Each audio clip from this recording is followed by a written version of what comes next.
Business of Property podcast. I'm Simon, and I've been investing in property for over 20 years. And if you're an active landlord or planning your next property investment, this podcast is for you. I hope you enjoy this episode, and I would really appreciate it if you could tell a couple of other property people about the Business of Property podcast. Today, I'm delighted to be joined by Michelle McCartney, and a lot of landlords, I think, are curious about getting into things other than sort of standard buy-to-let. And a couple of the sort of common potential things that people might consider are HMOs, which are a bit more sort of advanced and complicated than buy-to-lets, but also serviced accommodation. And that is, well, I say that is the topic of today, but I think perhaps, Michelle, in our pre-recording, you didn't like serviced accommodation. So before I ask you to tell us about your business and what you do in not serviced accommodation, perhaps you can tell me why you don't like the term serviced accommodation. I think it's because, so hi, hello, thank you for having me on your podcast, first of all. It's been, great to have to be involved. Serviced accommodation is really, I feel, more kind of for the corporate world and for sort of corporate stays. Serviced accommodation being, you're there servicing the property every single day or every single week for more sort of corporate stays. And it's not really that I don't like that sort of coined phrase. It's more that it doesn't really sort of fit with what we're doing in that we are managing our guests and our avatar guests are not necessarily corporates. They're more kind of, families or people coming to stay and visit the countryside and go for walks and bike rides and things like that. So, it just doesn't fit with what we're offering more than anything else. But it's definitely, a serviced accommodation is definitely more, I would say, corporate stays. So if it's not serviced accommodation, what is it you do? Good question. So no, it's more it's holiday home management. It's short-term accommodation management. Also, we've got this whole Airbnb's sort of, you've got an Airbnb. Well, actually, it's a holiday rental. It's not an Airbnb. It's a holiday rental because, like we don't just advertise on Airbnb. We advertise on multiple channels. But, everyone's referring to that property, which is a holiday home, which is, holiday lets have been there way before Airbnb. It was just kind of, I like to keep it as, holiday home management or short-term accommodation management, which is more kind of appropriate to what we're offering. Okay, so I will try and use the term holiday let, and hopefully that will be acceptable. So please do tell everyone what is your business, what's it called, and what was sort of the sort of headlines of what you do every day. So Huluki. First of all, Huluki. People quite often ask me what Huluki means. I set the business up in 2016. I was obviously looking for a name to brand the business, and so I came up with the word Huluki. It means create in Swahili. So we're creating something wonderful with holiday homes. We are predominantly short-term rentals and mid-term rentals. We don't do any sort of long stay. Assured short hold tenancies. It's all under sort of 5 months, and we are there to sort of support people that are looking to Airbnb, if you like, and manage sort of the aftercare, managing the guest interactions, managing the laundry, the cleaning, the reviews, and all the rest of it that comes with setting your property up as a holiday rental, from marketing to guest management to property management, and specifically for properties that are characterful and period properties, older properties is what kind of our preferred way to go, and just specifically be experts in those types of properties. So, yeah. I imagine period properties must bring quite a lot of extra challenges. I mean,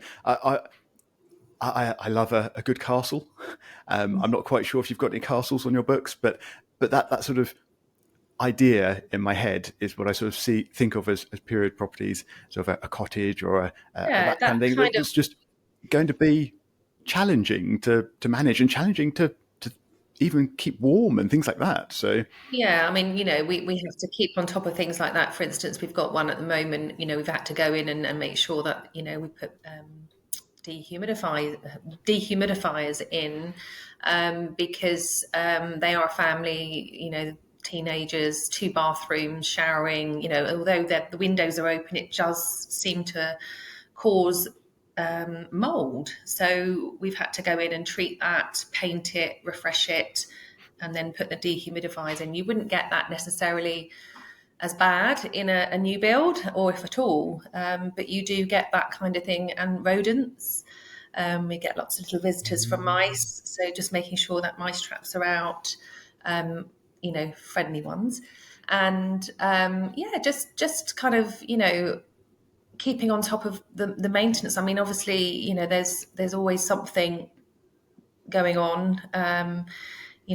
Various sort of repairs and maintenance that needs to, keep the property up to standard more over than a new build. So, yeah, that's specifically what we do and we're trained to do. yeah, I've got some more questions. We'll come back to that, but I want to go back a tiny bit. You mentioned you do short-term lets, which I think most people will have heard of that term and probably understand what that means. But you mentioned mid-term lets. So what do you mean by mid-term Midterm, yeah. lets? So midterm would be, I would say, between a month and the sort of 3 months. We get quite a few people that are looking for midterm rentals who don't want to sign up for a 12-month rental, because most letting agents would ask you to sign up for 12 months. There is a demand for that type of market because you've got people that are in between house moves. There's people out there that need works done to their house and they can't live in the house, so they need somewhere to stay.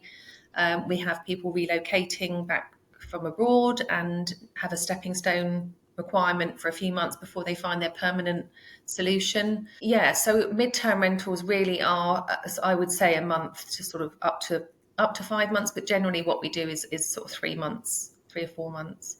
And we would charge a monthly rental, and that monthly rental would be inclusive of all bills. So there'll be no changing of utility bills and putting that into their name. It's not a tenancy; it's still a guest. So completely different rules and regulations. So yeah, that's how I would define a midterm. A short term is less than 31 days. So do you treat them still like a holiday home? As in, do you, I don't know, provide laundry services and cleaning and things like that within that home, Yeah. or do you So manage it more like a sort of short buy to let? no, I mean, yeah, because it's furnished, we'd still do an inventory in the same way that traditional letting agent would do. We'd still have that inventory to protect, both sides, because we would take a damage deposit in the same way that you would if you were renting it out as an AST. So certainly it's treated in the same way in terms of, just making sure we're protecting our client's biggest asset, which is their house. So we would always do that, and to keep an eye on the property to make sure it's well maintained and that it's being looked after. We would also recommend a weekly clean. So a cleaner would go in every week to make sure, and that's kind of our eyes and ears, and just to make sure everything's okay. So we do offer that. To the guest, and also if they wanted the extra laundry service on top of that as well, we could do that. But to be honest, we provide them with extra sets of linen, and then they just wash them themselves as and when they need to. But yeah, it's still managed by us, and we do still look after those guests during that longer stay. I mean, there's always something that's cropping up. I think, that we need to be there, and just having that point of contact really for them. I think hopefully I'm right in saying that you provide quite a sort of wide management service, or sort of complete management service, as in you're not just finding guests and sort of helping them stay and organising cleaners. You mentioned earlier that you do lots of sort of maintenance and especially where that's needed on period properties and things. So how does your sort of I don't know, workload or an average day sort of divide up? What actually ends up taking your time in your business? Yeah, I guess, I mean, the systems that we've got in place, we've got quite a few sort of operational systems in place where, if we do, most of the time that's taken is actually operational work, organising and making sure, that guests are, the changeovers are in place.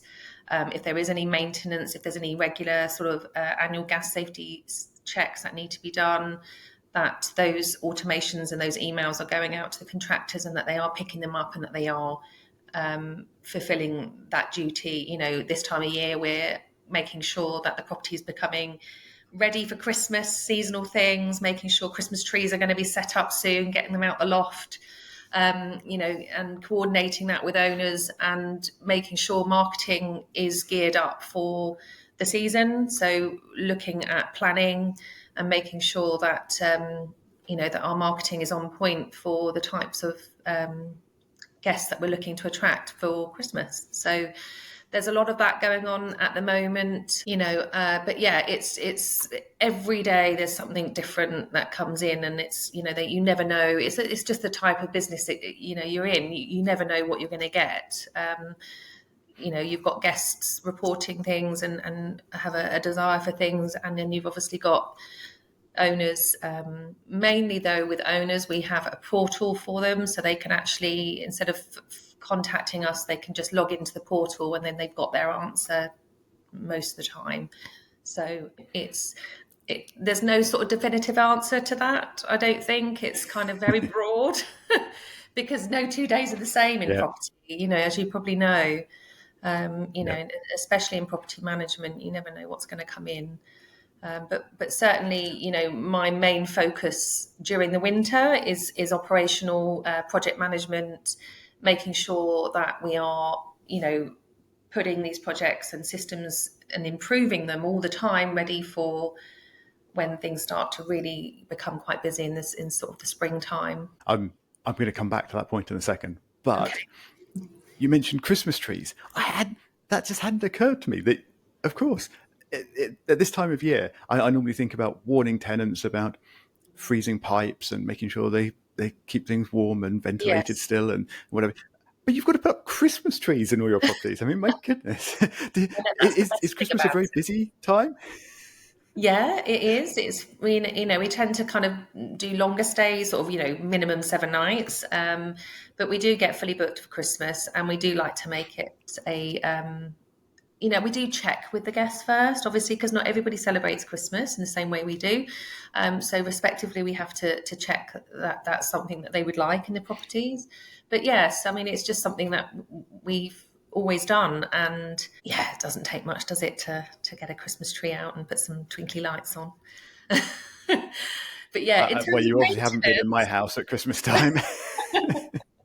Maybe a bit more than that. I've only just realised that no one uses tinsel anymore. Yeah. So. Yeah. Wait, what happened to tinsel? Yeah, I remember tinsel from when I was younger. I was like, I love tinsel. You don't anymore, do you? On all my trees, and I was like, actually, no one's using tinsel anymore. I better stop using the tinsel. So less is more, apparently. Well, it's certainly easier to put up and less messy as well when you're trying to clean it up afterwards. So. True.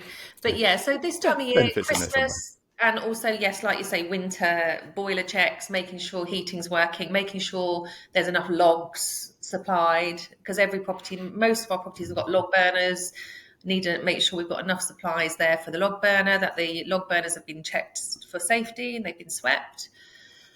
So there's kind of like winter sort of duties, and then spring duties and summer duties, and like we've got one property that's got a swimming pool, so in the summer we'd make sure that, and hot tubs and things like that, you need to make sure that they are prepared and ready to welcome guests. Indeed, yes. And yeah, it's just completely different sort of mindsets, the things you have to consider. Yeah.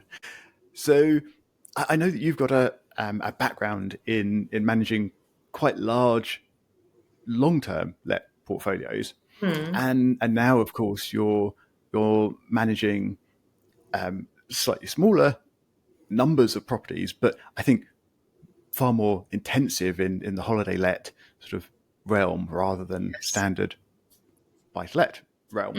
Mm. So in both, whether you've got the scale or whether you've got the complexity of different approaches, it pays to be organized in both of those situations. Yeah. And I know that you're quite keen on process and optimizing how you're working and things. So I wondered if perhaps we could talk a bit about what are some of your key optimizations that you've applied in your holiday let business. So I think the first one would be, which is the most important thing, is pricing, dynamic pricing, making sure that the pricing that we're pushing out for our properties to generate the most income for our clients, and for us, is to make sure that the dynamic pricing is set up for all properties, and that is all done on algorithms, historical data, things that are happening in the area. They compare it to other properties that are online, and the pricing is changing all the time. But we would set our base rate for that property with that, the discussion with the owner. So that would be the first thing. I think is definitely something that's been fantastic to, ensure that, and that's something that we check every week. We make sure that we are checking that the pricing tool is doing what we want it to do, and making sure the minimum stays are correct, and that the gaps are being filled. You might get a booking and then you get another booking and you've got a gap in the middle, but if you've got a minimum stay of 3 nights and the booking in between is 2, then that needs to be managed just to maximize that occupancy as far as possible, but not to sell too cheap either. So making sure that we're not just filling the property just for the sake of filling it. We're making sure that we're filling it with quality, pricing, and revenue. So that's been definitely a really good implementation to add to our software, which pushes out to all the different channels, all the different listings that we've got. That will push it out to our website and to Expedia, Verbo, and all the rest of the other channels that we list with. That's really helped because it's a lot of work managing pricing and revenue management. So that's been really Yeah. How many useful. different sites do you list on? So I haven't counted because you've got all the big companies, but then you've got lots of smaller companies underneath those big companies. So it kind of, I think if you totted them all up, there's probably about 30. But the main ones that we list on are Booking.com, Expedia, Google Travel, Airbnb, and our own Huluki website. And Marriott International is one that we're looking at advertising on, but you have to be a certain level of property. So we're just working with them at the moment to advertise with them. They're quite a new concept because obviously Marriott, they're more hotel, but now they're offering vacation rental platform as well.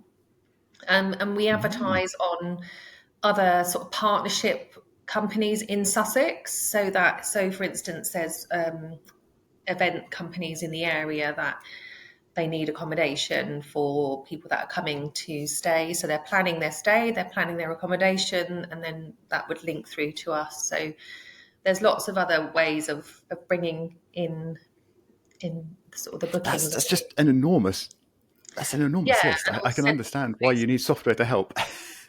yeah, so the software, and that's the other thing, is calendar management. So you've got all of these different places that are being advertised, and you can't be manually updating everything that's going on every single day with those properties in a manual way. It's just impossible. So we have like a software which is connected to all of those channels. So it pushes out the inventory, the pricing, to those channels, so that if a booking comes in from one of those channels, then it will then block our central calendar, which then blocks and pushes out the block to all of the other channels that we've got. So we don't have any duplicate bookings or anything like that, which would be a nightmare if we had to cancel because somebody else has already booked. So I think calendar management is definitely another thing that is hugely important to ensure that you are offering a seamlessly good experience for everybody, really. Because I think if you have got duplicate bookings and you do have to cancel, that comes with penalties, that comes with relocation costs potentially. So it's just making sure that I think some people think, oh, it's okay, I can do it myself, and it's actually they underestimate how much is involved in running a short term rental. I think there's so much more to it, and I think the because competition is quite high now, that you do need to be on it to make sure that you're making the best of your investment. Yeah, yeah. I think it might be something that maybe you could dabble in if you've just got one, but I think once you get two or three or to any real scale, then it is difficult, and there is a lot. I mean, compared to simple buy to let, it's just so much more Oh yeah, complicated and it so many more is. moving parts.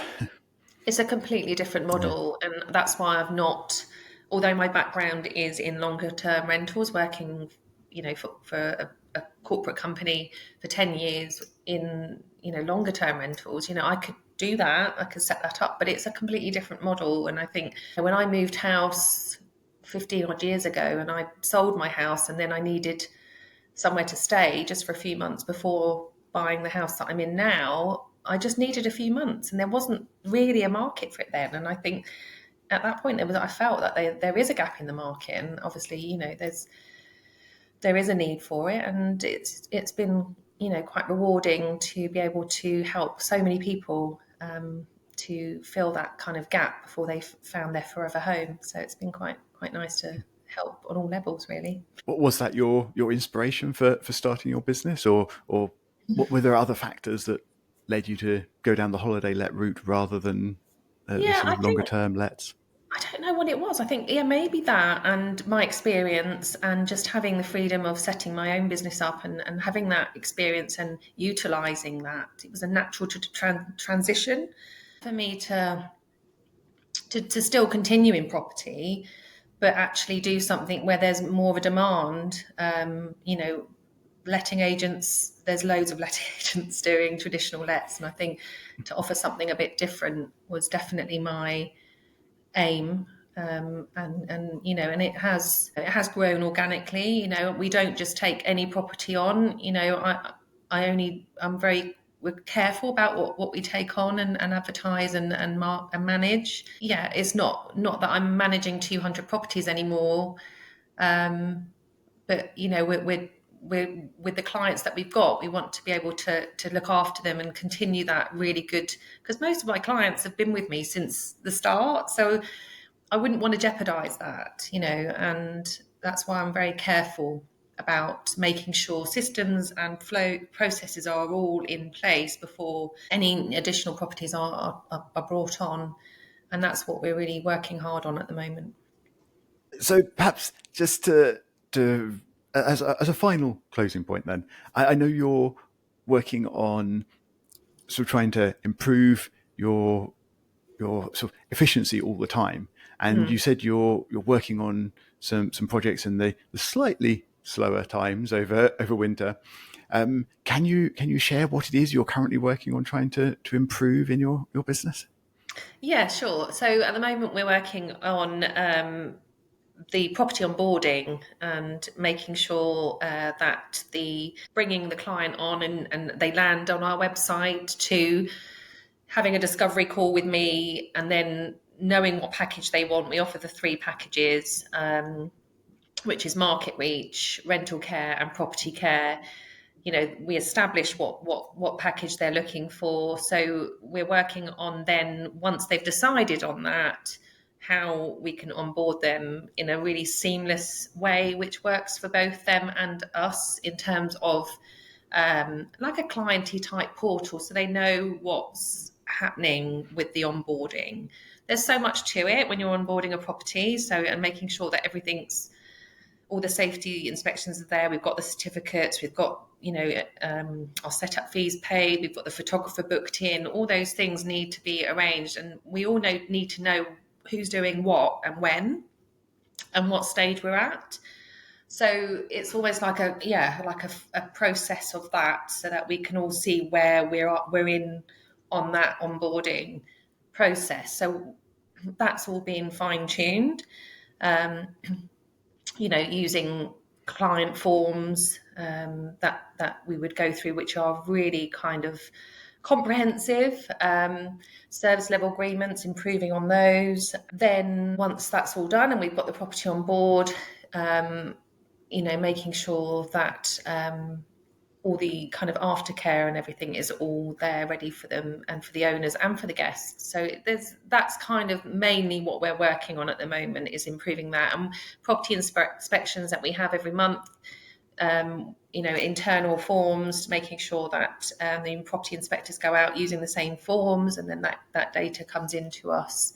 So it goes into their property file. So we're busy working on all of those sorts of things at the moment. And the next project after that would be the pricing, sort of making sure that the pricing structure, the payments, so sort of the financial model, if you like, just working all of that so it makes it more organised, I guess.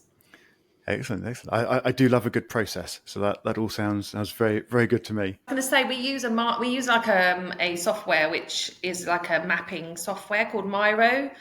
It's like a Miro board, and you can actually all collaborate and go in and join that board. It's almost like virtual post-it notes, and and it's easy. You can easily put the processes in with the bubbles and so linking all that in. And also we use Zapier, so there's lots of Zapier zaps, so that when that triggers that's happened, then it'll trigger the next thing, and then it'll trigger the next thing.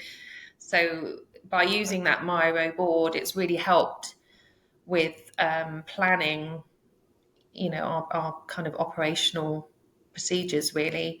And also wiki, having a wiki is important to us now. We've got wikis for everything, so that anybody that joins the company, they can see exactly how everything works. I think, most people work from home, everything's online. You've got to use all these different systems like Scribe. It's another one that we use that, you can see pictures of processes, and I'm more a visual person than to sit and read a load of instructions. I'd rather see it happening and videos and processes in that way. So there's lots of that going on at the minute. It's good to have the processes documented and have the standards there. And as you say, as you bring new people into the business, it means you've got that there and ready to hand over to people. And that's the way to do things, I think. If people are interested in finding out more, and maybe if they're really, really quick, then they could onboard quickly through that process and get their property photos with Christmas trees in. So I mean that would be nice, excellent. Yes, they could. Yeah, we use property professionals to take photographs, so they'll look all really, really lovely. And so I think that's always an option. It's a good time to join. So if people do want to get in touch with you and start a conversation, what's the best way for them to find you? So they can drop me an email. They can give me a call and book in a discovery call if they want to give me. On our website, we have got a form that you can complete if you're a new client, which means that you fill in your name, your address, and then send some links to your property so that we can see if it's a good fit. And then if it is, we then can have a chat and just talk about more about what the plans are. So that's probably the best thing. So your website and other contact details probably will be in the show notes for this episode. But in case somebody listening doesn't want to actually open those show notes, perhaps you could just tell us a phone number or a URL or something for people to go to. Okay, so my telephone number is 01273 915 065. And for the website is www.hulukiSussexStays.co.uk. and that's Huluki, Huluki, not halloumi that I had one day when someone phoned up. It's Huluki, it's not halloumi. So that would be the best one to check out the website.